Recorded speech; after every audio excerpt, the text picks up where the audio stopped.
संपदा संत संग देई सदा न लगे मुक्ती धन संपदा संत संग देई सदा तुका म्हणे गर्भवासी सुखे घालावे आम्हासी सुखे घालावे आम्हासी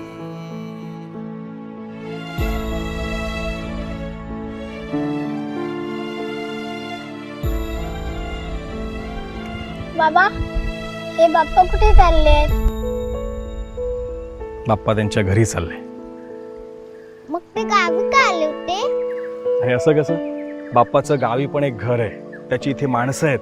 तो दरवर्षी वेळ काढून आपल्या माणसांना भेटायला येतो, भजनं आरत्या ऐकतो, सगळ्यांना ना मनापासून आशीर्वाद देतो.